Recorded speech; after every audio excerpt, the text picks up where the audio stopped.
Hey there, High Five leaders. Welcome back to the weekly leader training podcast. My name is Jeremy. I'm so glad that you are with us this week. We are in the final week of I Am Known, God Knows Me. And here to talk about this particular session, session four, are my good friend Crystal Mazuka. Hey, Hey, Crystal. And my good friend Rachel Raquel May. How are you, Rachel? Great, Jeremy. Good to be here. All right, very good. Well, I'm so glad to have both of you ladies with me to talk about this session because this is it's a great session, one that we need to talk about with preschoolers and kids who are feeling kind of the weight of the unknown oftentimes. And so mm, when we deal with this, and maybe more kids than preschoolers, but all kids we know thrive under schedules, and when they don't know what's coming, that can be a little bit jarring for them. And so our session this week is God knows what happens for preschoolers, right? And then God knows every situation for kids. And this is a Bible story. We're going to be in the Old Testament to kind of help wrap our kids and preschoolers and our leaders wrap their heads around that. We don't have to be afraid. We don't have to be scared. We can know that God knows us and He knows the situations that we're in. When we get into this, one of the things that we always like to do on the podcast, if you've been listening to us for any time, is we like to kind of start with a question. We're using this to kind of model. This is a great question for you to ask your leaders. If you have a huddle, you can just drop this in and ask this question of your leaders. So, Crystal, Rachel, here's a question for you around this week's session. Would you rather? We love the would you rather games, right? We're not going to run to the sides of the room, but just answer the question. Would you rather know what happens in 5 years in the future, or go back 5 years in the past and give yourself a great piece of advice? I would definitely say 5 years in the past and give myself advice because I don't want to know the future. I think that's too much. Yeah, I can see that. Rachel, what advice do you think you would go and give yourself? I think I don't know. I would probably have to think it through more, but my off the top of my head, I would say just remind myself, kind of along the lines of what we're learning, that God's in control. He's got this. That you can rest Mm, and trust Him. hmm Yep. Crystal, what about you? Yeah, part of me, of course, I would love to know what happens 5 years in the future because I would love to know, I've got a son in college right now and I kind of just like to know how things are going to turn out. Like, where is he going to live? What job is he going to have? But it's sort of like you, Rachel. I don't know that I feel like knowing what's going to happen in 5 years, I would just be filled with so much stress of like, do I want to change it or do I have to work to make that happen or whatever? So I think I would like to go back 5 years in the past, and just really tell myself to enjoy my kids, enjoy that season. Time goes by so fast, and I think I get those great Facebook memories, of course, of my kids when they were younger, and I'm like, man, I miss those days, and so. I think I would love to just go back and say, you're really excited to get out of the toddler phase, but don't be so excited to get out of the teenage phase either, because it's pretty, even though it's hard, it's pretty great. So yeah, that would probably be me too, is going back to the Yeah. past and giving advice. Yeah. Now, in this question, did either of you think about the fact that if you went 5 years in the past, to ask this question, we would have been right in the middle of a global pandemic? You know We could what? have. I would also like to enjoy that again because when we were all stuck at home, it was Yes, glorious, and it I was. I It squandered it. was. Oh, me too. Me too. I remember vividly in like uh, in 2020, kind of mid late March or April, where when things had gotten locked down, soccer season Hmm. had gotten canceled, and I was like, our calendar went from overpacked to we got nothing to do and nowhere to go. And I remember thinking, Yep. how great is this? But did we really make the best use of it? Probably not. We probably squandered it quite a bit too. Um, but yes, but in tone with our session, we could go back to ourselves in the middle of a global pandemic and say, guess what? God knows what's going to happen. God knows this Mm. situation you're in, Hmm. and there were many of I don't remember if I was one saying that. There are many people who were saying that. Look, the God is still in control, even in the midst of a really difficult time, which there's a lot Hmm. of uncertainty right in the middle of that. But I think we knew, the believers, we knew that God was going to do something through us in that season. And so I think that really lines up in a way very well with in this story that we're talking about, where we're talking about Nehemiah. So let's kind of jump into the Bible story itself a little bit. Crystal, let me ask you, how does this particular story of Nehemiah? I know you really like this story. What is this story Hmm. about restoring the walls of Jerusalem? How can that really help us to teach? Because our um, big truth this month, our monthly truth is, I am known, God knows me. How do we lean into this story about God knowing us in Nehemiah's story? Yeah. I think what's great for us to teach preschoolers and kids is that God knows every situation, no matter what's going on. It can feel like when things are difficult, we feel unseen by God. We feel like He's not there. We feel like He's not listening. And that's just not true. Yeah. He knows what's happening all the time. He knows every situation and he is there. He is loving. He is comforting, even when things aren't going the way that we would want. And so in this Bible story, at this point, we don't really have the country of Israel. It's they've all been taken out. We've got a few people who are left around, and Nehemiah is living in another country, and he realizes that his home place is totally broken down, and he's heartbroken over that. And so he goes to the king, and he's like, well, actually, the king's like, hey, dude, what's up with you? You look so sad. And he says, my heart is broken because like my nation is gone. It's destroyed. And I would love to see it be rebuilt.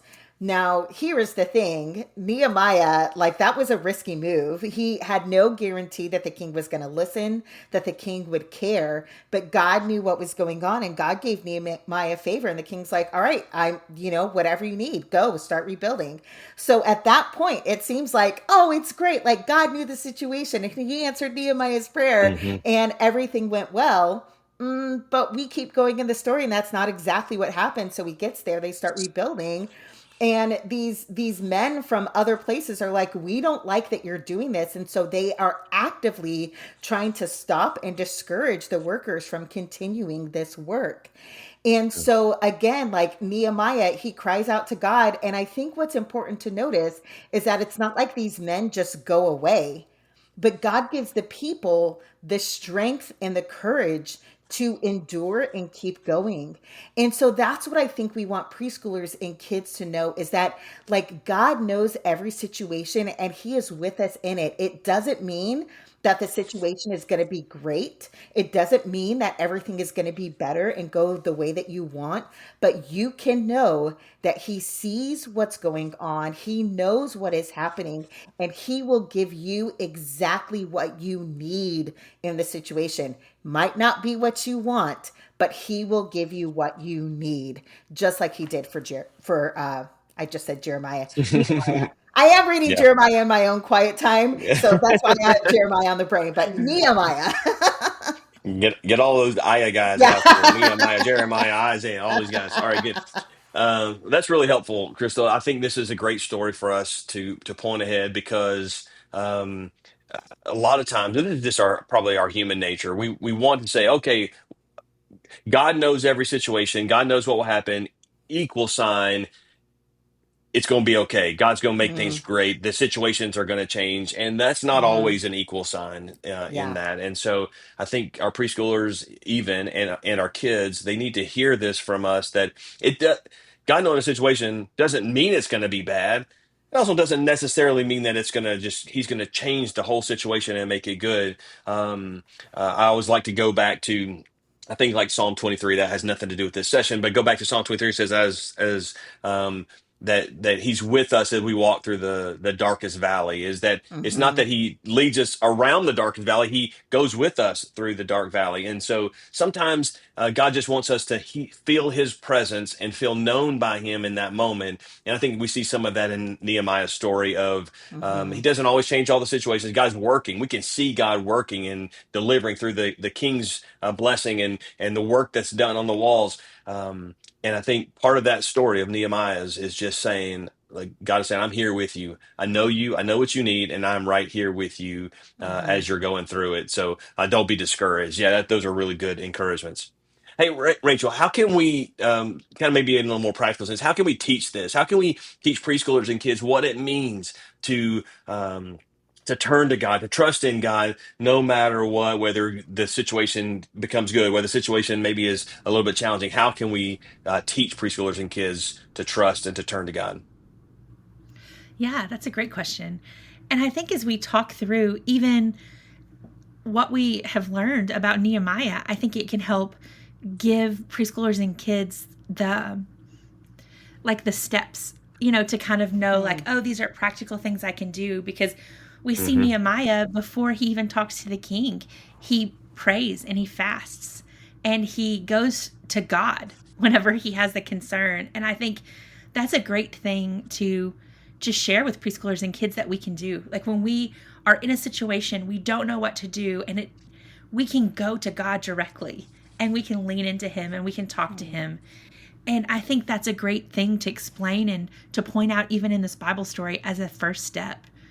I think another way we can practically help kids and preschoolers learn what it looks like to turn to God is to talk about our own experiences. We don't have to give Mm-hmm. them the nitty gritty details of difficult things we've gone through, but we can talk to them about how, yes, we've had troubles, we've had hurt, we've had times when things were really difficult, but we were able to lean on God and trust that even though I was scared, even though I was sad, even though I felt alone, God was with me because he knows me and he cares about me. And I Hmm. think giving them those stories to lean on whenever they feel alone or sad or scared are great practical handholds, that they can use in those moments. And I think even in modeling, talking through, when we know kids are going through difficult times, and a leader is trusted where they can talk to them about what's going on in their life, and just reminding them, you can trust God. He knows what you're going through. He's with you and he Mm-hmm. cares about you. And just talk to them about what trusting God looks like. That it means that we can let go of our worries and know that he's in this moment with us, that he is working Mm-hmm. things out. They may not immediately get better, but we know we're not alone. And so I think just being real and talking to them about, yes, things do hurt. They are scary, Mm-hmm. but God is there and he cares. Mm-hmm. That's so good. That's so good. We need to continue to find those handles to give preschoolers and kids to hold on to. Um, and this is probably different in different contexts and different things. I know the kids that I serve in my church, I often have to say things because they pretty much all have in middle class, upper middle class life. They like bad things don't happen to me, and so. Um, Even planting those seeds that there may be times in your life and seasons in your life going into middle school and high school and college and on in life where this is one of those stories that you may not feel. Now there's going to be some kids in our ministries that definitely are feeling the heavy weight of some things, Mm-hmm. but for others it may just be planting that seed to say, you may not feel this right now, but go ahead and commit now to trust in God, to turn to Him when things do get hard, Mm-hmm. because that happens to all of us, and we go through these difficult seasons. And so, great reminders on that, Rachel. What about our leaders? Crystal, Rachel, either one of you could take this. What about our leaders? How can we help leaders who may be going through difficult seasons of their life? How can we help use this I am known month, this God knows me month, to circle back around with the story of Nehemiah to help give them a word of encouragement? Mm-hmm. I've been thinking about this a lot. How so often we will pray for the situation to change. we'll pray for things to be different. And I think that that's totally fine. But I also think there's an aspect where we have to also say, Lord, if this situation doesn't change, help me to cling to you. Help me to turn to you. Help me to learn whatever I need to learn. Help me to glorify you. We can get so caught up in wanting things to be different that we can miss out on whatever it is that God is doing in that situation. Again, thinking about this Bible story, like it probably would have been easier if God had just rerouted those people. If Jerusalem's walls were getting rebuilt with zero issue. But instead, what we see is that the people learn to trust God and to cling to God and to want to honor Him and obey Him more than their own comfort. And so for any leaders that are going through a hard time, this is in no way to minimize that hard time. But it is to say, if the situation does not change, where is your faith? Where is your hope? Where is your comfort? Where is your peace? Can you still cling to God and love Him and follow Him, even if this situation doesn't change? Do you still believe that He is good? Do you still believe that He's with you? And so it's just a really good introspective time. But then also to see it's a spiritual muscle building time. When we are having to cling to God in these situations and trust Him when things are happening that we don't necessarily like or enjoy. But we cling to Him every day, every hour, sometimes it's every minute. We are building muscles that are going to help us be close to God in every situation, the good ones and the bad ones. So it is an opportunity, I feel like, for growth. And so just kind of, yeah, I would say just really using it as an opportunity, see it as an opportunity to grow versus just something terrible that is happening in your life. All right, good. Literally anything to add? That was so good, Crystal. The only thing I had to add is that I know sometimes when I'm teaching children or preschoolers, I think what I'm teaching is for them. But I think also to remember that what we're teaching is for us, that it's God's word. So this week, as we teach that God knows what happens, God knows every situation. He doesn't just know what happens or every situation for preschoolers and kids and students, but He knows what happens and He knows every situation for me, for the leaders in your church. And so that would be my only encouragement, is just to remember that the lesson isn't just for them, but it's also for us as well, to remind our hearts.